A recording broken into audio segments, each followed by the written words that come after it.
Suppose ఇప్పుడు మన ప్రభుత్వ రంగ బ్యాంక్స్ అన్ని 50% అకాడమిక్స్ ఉంటే యాక్సెప్ట్ చేస్తాయి మేడం. అదే మన ప్రైవేట్ బ్యాంక్స్ 60% అకాడమిక్స్ అనేది స్టూడెంట్స్ అనేవాళ్ళు ఖచ్చితంగా మెయింటైన్ చేయాల్సి వస్తుంది. అప్పుడే తను ఎలిజిబుల్ అవుతారు లోన్కి. ఇందులో కూడా ఇద్దరు ఉంటారు madam, salaried or self employed. Salaried కనుక స్టార్టింగ్ 30,000 ఉంటే చాలు మేడం. అదే సెల్ఫ్ ఎంప్లాయిడ్ ఉంటే మినిమం 2 years ఐటీఆర్ ఉండాలి, 5 lakhs ఉండాలి మేడం. మన మైనారిటీస్ ఎవరైనా ఉంటారో, ఎస్సీ ఎస్టీ సోదరులు, వీళ్ళు ఎవరైనా ఉన్నారో వీళ్ళకి ఫారెన్ వెళ్ళి చదువుకోవాలి అనే ఆస్పెక్ట్స్ కి మన అంబేద్కర్ విద్యా యోజన ద్వారా 30 లక్షల రూపాయల వరకు స్కాలర్షిప్ ఇస్తారు మేడం.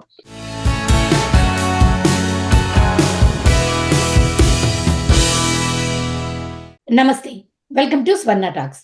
అమెరికాలో చదువుకోవాలనుకునే వాళ్లకు అసలు ఈ ప్రాసెస్ అనేది ఎలా స్టార్ట్ చేయాలి అనే డౌట్లు ఎన్నో వస్తుంటాయి. మరి ఆ డౌట్స్ ని క్లారిఫై చేసి తన ఇన్ఫర్మేషన్ ని మనతో షేర్ చేసుకోవడానికి మధుబాబు ఊటుకూరి గారు మనతో ఉన్నారు. ఆయన గత 10 సంవత్సరాలుగా బ్యాంకింగ్ ఫీల్డ్ లో తన సర్వీసెస్ ని అందిస్తున్నారు. మరి లేట్ చేయకుండా వెల్కమ్ చెప్పేద్దాం. నమస్తే మధు గారు. నమస్తే మేడం. ఇండియా నుంచి రావాలనుకునే వాళ్ళలో చాలా మందికి ఇంట్రెస్ట్ ఉంటుంది. ఎస్పెషల్లీ ఇక్కడ చదువుకోవాలి అబ్రాడ్‌లో అనే కోరిక చాలా మందిలో ఉంటుంది. మరి వాళ్ళకు అసలు మెయిన్ ముఖ్యంగా కావాల్సిన ఎలిజిబిలిటీ ఏంటి? అంటే అర్హత ఏమిటి వాళ్ళకి? 10 సంవత్సరాల నుండి ఇప్పటికి మనం చూసుకుంటే విదేశాలకు వెళ్ళి చదువుకునే వాళ్ళ సంఖ్య డ్రాస్టిక్ గా ఎక్కువ అయింది మేడం. ఎవరికైనా సరే మేడం మొదటి వచ్చే question eligibility. What is my eligibility? నేను ఈ ఎడ్యుకేషన్ లోన్ అనేది అప్లై చేయాలంటే ఏం ఎలిజిబిలిటీ, ఏం అర్హత కావాలి అనేది ప్రథమ క్వశ్చన్ మేడం. First question. దానికి నేను కరెక్ట్ గా ఆన్సర్ చెప్తాను madam. And first of all madam, ఇది ఇక్కడ ఇద్దరు ఉంటారు madam, borrower, co borrower. Borrower అంటే మన స్టూడెంట్ ని బారోవర్ అంటాం, కో బారోవర్ సో వాళ్ళ relative, it might be a brother, mother or spouse or any relatives, in laws will come into this co borrower. So we will take 2 types of eligibility here madam. One is borrower eligibility, must be an Indian applicant or co-borrower, both are must be Indians, and his age is between 18 to 35 years madam. And so the applicant should secure a good academics, like different kind of banks will see different kind of academics. Suppose ఇప్పుడు మన ప్రభుత్వ రంగ banks అన్ని 50% academics ఉంటే accept చేస్తాయి madam. అదే మన private banks 60% academics అనేది స్టూడెంట్స్ అనేవాళ్ళు ఖచ్చితంగా మెయింటైన్ చేయాల్సి వస్తుంది. అప్పుడే తను ఎలిజిబుల్ అవుతారు లోన్కి. దీనితో పాటు మన ఎవరైతే అప్లికెంట్ ఉంటాడో స్టూడెంట్, విద్యార్థికి ఖచ్చితంగా రికగ్నైజ్డ్ యూనివర్సిటీ ఆర్ ఇన్స్టిట్యూషన్ నుంచి మనకి ఒక అడ్మిషన్, రికగ్నైజ్డ్ నుంచి ఒక అడ్మిషన్ లెటర్ అనేది మనం మస్ట్ గా తీసుకుంటాం మేడం. ఆ కాలేజ్ ఆర్ యూనివర్సిటీ దగ్గర నుంచి లెటర్ హెడ్ కానీ ఆర్ మెయిల్ కానీ ఒక అడ్మిషన్ అనేది మనం ఖచ్చితంగా తీసుకుంటాం. సో ఇది బారోవర్ కి madam. Co borrower he must be A income holder in India. ఆయనకి ఏదో ఒక రకంగా ఇన్కమ్ వచ్చి ఉండాలి. ఎందుకంటే మన కో బారోవర్ యొక్క ఇన్కమ్ రీపేమెంట్ కెపాసిటీ బట్టే మనం లోన్ అనేది ఇష్యూ చేస్తాం అనమాట. సో వాళ్ళు మస్ట్ బి, ఇందులో కూడా ఇద్దరు ఉంటారు madam, salaried or self employed. Starting 30,000 ఉంటే చాలు మేడం. అదే సెల్ఫ్ ఎంప్లాయిడ్ ఉంటే మినిమం 2 years ఐటీఆర్ ఉండాలి, 5 lakhs ఉండాలి మేడం. సో ఈ క్రైటీరియా కనుక కో బారోవర్ మనకి కలిగి ఉంటే ఆ పర్టికులర్ విద్యార్థి ఈ లోన్ తీసుకోవడానికి అర్హుడు మేడం. సో ఇప్పుడు ఇలా కో బారోవర్ అండ్ బారోవర్ వాళ్ళ ఎలిజిబిలిటీ గురించి చెప్పారు కదా. సో ఇప్పుడు ఎవరైనా చదువుకోవాలి అంటే ఇప్పుడు మీరు చెప్పింది బ్యాంకింగ్ తరపున వచ్చే డబ్బుల గురించి, అంటే ఈ ప్లాన్ ప్రాసెస్ అంతా చెప్తున్నారు. సో ముందుగా వాళ్ళు అసలు కాలేజీకి అప్లై చేసుకోవాలా, లేకపోతే ముందు అంటే ఆ అప్లికేషన్ వాళ్ళది యాక్సెప్ట్ అయితే ఆ యాక్సెప్టెన్స్ తో మీ దగ్గరికి వచ్చే ప్రొసీజర్ మొదలు పెట్టాలా? అసలు ఎలా ఉంటుందండి? కరెక్ట్, చాలా మంచి ప్రశ్న అడిగారు madam. Madam actually loan process అనేది మనం కాలేజ్ ఆర్ఎల్స్ యూనివర్సిటీ అండ్ కోర్స్ డిసైడ్ అయిన తర్వాతే జరుగుతుంది మేడం. ఎందుకంటే first the student should go to the competitive exams, GRE, GMAT or something else. First of all విద్యార్థి తను ఏం చదవాలనుకున్నాడో డిసైడ్ చేసుకుంటాడు సార్ మేడం. ఎంఎస్ చదవాలనుకున్నారా, సో ఏం చదువుకోవాలి, అలాగే ఏ యూనివర్సిటీ కూడా. సో విద్యార్థి యొక్క చాయిస్ మేడం. తనున్న మెరిట్ లిస్ట్‌ని బట్టి సో, ఆ కాలేజెస్ అనేవి తను డిఫరెంట్ కైండ్ ఆఫ్ కాలేజెస్‌లో అప్లై చేసుకుంటారు. ఆన్‌లైన్‌లో తనకి ఇంటర్వ్యూ జరుగుతుంది. ఆ ఇంటర్వ్యూ జరిగిన తర్వాత ఆ పర్టిక్యులర్ ఇన్‌స్టిట్యూషన్ అనేది తనకి కాల్ లెటర్ ఇస్తది మేడం. మీరు ఎలిజిబుల్ మా దగ్గర ఉండడానికి. సో, ఆఫ్టర్ థట్ మన విద్యార్థి ఏదైతే సెలెక్ట్ చేసుకున్నారో దెన్ మనకి లోన్ ప్రాసెస్ స్టార్ట్ అవుతది మేడం. ఎందుకంటే ఇది depend upon the country which the student is going and the college which the student is going and tenurity which the student is going to study. అంటే 2 years కోర్స్‌కెళ్తున్నాడా? 3 years కోర్స్‌కెళ్తున్నాడా? 1 year కోర్స్‌కెళ్తున్నాడా? ఏ country choose చేసుకున్నాడు? దాని మీద depend అయ్యి మనం మన ఎడ్యుకేషన్ లోన్ అనేది ప్రొవైడ్ చేస్తాం మేడం. ఈ లోన్స్‌కది వచ్చేటప్పుడు ఈ కొలాటరల్ రిక్వైర్మెంట్స్ అనేవి ఉంటూ ఉంటాయి. అసలు ఈ కొలాటరల్ అంటే ఏంటండి? కొలెటరల్ అనేది ఎలా అంటే మేడం కో అప్లికెంట్. అంటే మన అప్లికెంట్ వచ్చి మన స్టూడెంట్ మేడం. కో అప్లికెంట్ వచ్చి తన రిలేటివ్స్. మదర్, ఫాదర్, స్పౌస్ ఎవరైనా. సో, ఈ కొలెటరల్ వచ్చి మనం ఏం తీసుకుంటామంటే వాళ్ళ దగ్గర ఈ కొలెటరల్ 2 టైప్స్ ఆఫ్ కొలెటరల్ ఉంటాయి madam. One is the fixed collateral and second one is the variable collateral. So, fixed collateral వచ్చి home or flat and non agri lands madam. So, agri lands we won't keep it as a collateral. Non agri lands as per the government of India norms and in this second one will be the government bonds, and if the customer is having any shares and government bonds and FDs, basis on those also we will give the loan to the customer or loan to the student.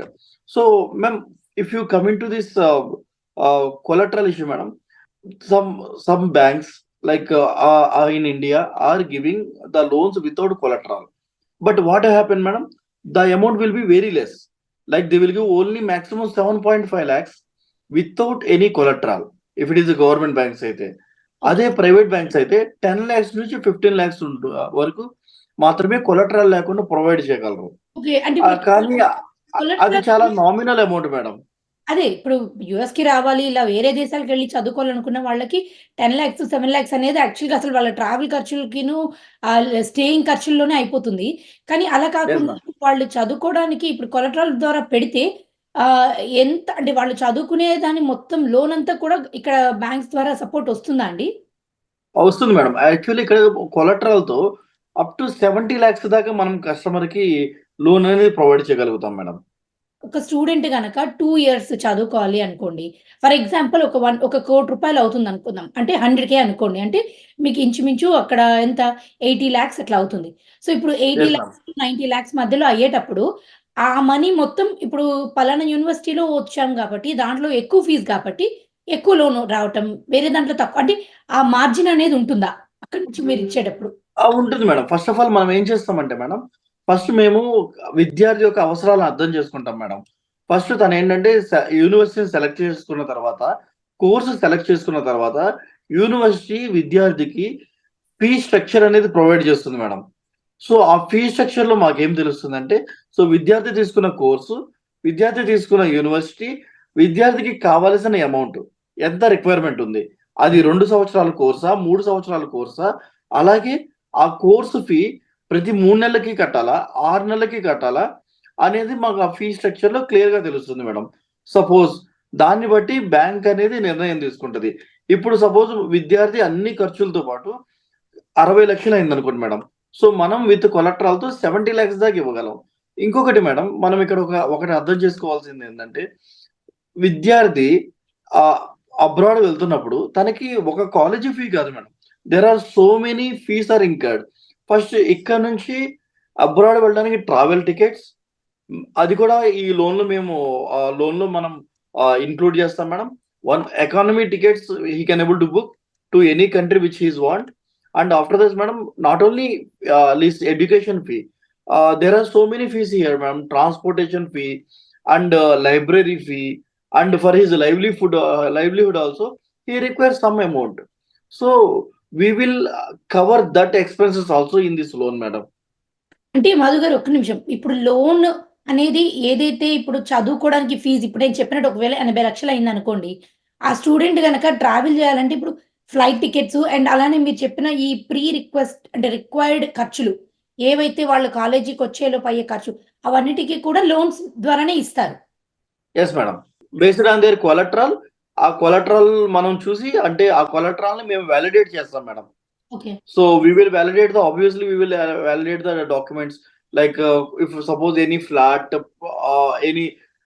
any house, if the customer is giving as a security, so we will obviously go through all the technical aspects like deed, sales deed, and all the aspects, madam, which will come validate the property value, and which validate the property authentication, like whether the exact owner is the co-borrower or not. We will check all the things, madam, and we have our valuation team where they will evaluate the property and they will decide the amount also. ఇప్పుడు మీరు చెప్పినట్టుగా ఇప్పుడు ఒక స్టూడెంట్‌కి suppose ఇక్కడ ఒక కాలేజీలో వచ్చింది. అతనికి చదువుకోవడానికి 2 సంవత్సరాలకి 60,00,000 అవుతుందనుకుందాం. అతను కాకపోతే కొలటరల్‌గా అంటే ఏదైతే ప్రాపర్టీ గాని, అసెట్స్ గాని చూపిస్తారో అవి అంత వర్త్ కాదనుకోండి. అంటే ఇన్ కేస్ మీరు వాటిని చూసి లోన్ ఇవ్వాలి అంటే అంత ఇవ్వలేని పరిస్థితిలో అతనికి కావాల్సిన ఫీజ్ రానప్పుడు అతని సిట్యుయేషన్ ఏంటి? అంటే అతనికి అసలు ఆప్షన్ ఏమైనా ఉంటుందా? ముందు ఒక విద్యార్థి తను వెళ్తున్న కోర్సుతో పాటు తన ఫినాన్షియల్ స్ట్రక్చర్‌ని ఎవాల్యుయేట్ చేసుకోవడం చాలా మస్ట్ మేడం. ఓకే. బికాజ్ ఎందుకంటే చెప్తున్నాను madam, not only single fee ma'am, there are multiple fee. There are multiple fees incurred in college. Like even ma'am, some universities they will take even book fee and they will take infrastructure fee. In India, if you see, lot of university will charge infrastructure fee also. Whether it's the same in US or in other countries, the university will charge or no, we doesn't know. Like not only education fee, madam, there are so many fees incurred in that. So మొదటగా విద్యార్థి తను estimate చేసుకోవాలి madam. నాకు ఎంత ఖర్చు అవుతుంది, ఎంత ఖర్చు అవుతుంది అని ఎవాల్యుయేట్ చేసుకున్న తర్వాతే ముందుకు వెళ్ళడం అనేది మేము యాజ్ ఎ ఫినాన్షియల్ అడ్వైజర్‌గా మేమిచ్చే ఒక సూచన మేడం. సో, ఇప్పుడు సపోజ్ నేను ఇందాక చెప్పినట్టుగానే అతనికి ఇంత ఖర్చవుతున్నా, అతనుకున్న చూపించిన ఆ అసెట్స్ ఆర్ ప్రాపర్టీస్ ద్వారా మీరివ్వగలిగిన మాక్సిమం అమౌంట్ మీరిస్తారు. But yes madam. మిగతాది అతనే ప్లాన్ చేసుకోవాల్సొస్తుంది. ఇన్ కేస్ అంటే నేనేంటంటే అలాంటి సినారియోలో ఉంటే ఏంటి అనే పరిస్థితి గురించి మాట్లాడుతున్నాను. అంటే మనకిక్కడ ఇంకొకటుంది మేడం. ఇంకొక చిన్న విషయం ఉంది. ఇప్పుడు భారత ప్రభుత్వం మైనారిటీస్‌కి, మన మైనారిటీస్ ఎవరైనా ఉంటారో, ఎస్సీ, ఎస్టీ సోదరులు వీళ్ళెవరైనా ఉన్నారో, వీళ్ళకి ఫారెన్ వెళ్లి చదువుకోవాలి అనే యాస్పెక్ట్స్‌కి మన అంబేద్కర్ విద్యా యోజన ద్వారా 30,00,000 రూపాయల వరకు స్కాలర్‌షిప్ ఇస్తారు మేడం. సపోజ్ ఇలాంటి విద్యార్థులు if anybody is coming to this bracket, so they will get in this additional amount, additional amount in a discounted fare from the central government policy, ma'am. Okay. Super అండి. Actually it's really good to know. ఎందుకంటే ఇప్పుడు ఈ మధ్య కాలంలో మీరిందాక ఒక point చెప్పారు చూసారా? వచ్చే వాళ్ళ సంఖ్య చాలా పెరిగిపోయిందని. నిజంగానే చాలా మంది ఇక్కడికి రావాలనుకుంటున్నారు, చదువుకోవాలనుకుంటున్నారు. ఎందుకంటే ఒక్కసారి మీకు గనక మాస్టర్స్ గాని ఇక్కడి నుంచి మీరు పాస్ అయితే మాత్రం అంటే ఇక్కడి నుంచి మీ సర్టిఫికేట్స్ వస్తే మాత్రం అది త్రూఅవుట్ ద వరల్డ్ ఎంటైర్ వరల్డ్‌లో దానికి చాలా వాల్యూ ఉంది అనే ఒక ఉద్దేశంతో కూడా ఎందుకంటే చాలా మంది ఇక్కడ చదువుకోవడానికి వచ్చి ఇక్కడి నుంచి తిరిగొచ్చి ఇండియాలో చేస్తున్న వాళ్ళు కూడా ఉన్నారండి. ఎందుకంటే వాళ్ళకి బెటర్ ఆపర్చునిటీస్ వస్తాయనే ఒక ఉద్దేశంతో. సో, అలా ఎవరికైనా కూడా ఆపర్చునిటీస్ ఉండడం వల్ల రావాలనుకుంటున్నారు. సో, ఇలా మొదటగా మీరు చెప్పినట్టుగా వాళ్ళ ఎలిజిబిలిటీస్ గురించి గాని, అలానే ఏదైతే ఈ అసెట్స్ అండ్ ప్రాపర్టీస్ ఏదైతే ఈ ప్రూఫ్‌లు చూపించాలో వాటి గురించి గాని, మీరిచ్చిన ఈరోజు ఇచ్చిన ఇన్ఫర్మేషను ఈ మన షో చూస్తున్న వాళ్ళకి చాలా యూజ్‌ఫుల్‌గా ఉంటుందండి. And once again thank you so much Madhu గారు. చాలా చక్కగా అందరికీ అర్థమయ్యేటట్టుగా ఎక్స్‌ప్లెయిన్ చేశారు. అండ్ అలానే నేను అడిగిన ప్రతి క్వెషన్‌కి కూడా ఆ క్వెషన్‌కి కూడా ఆన్సర్ చేశారు. Thank you so much for your time అండి.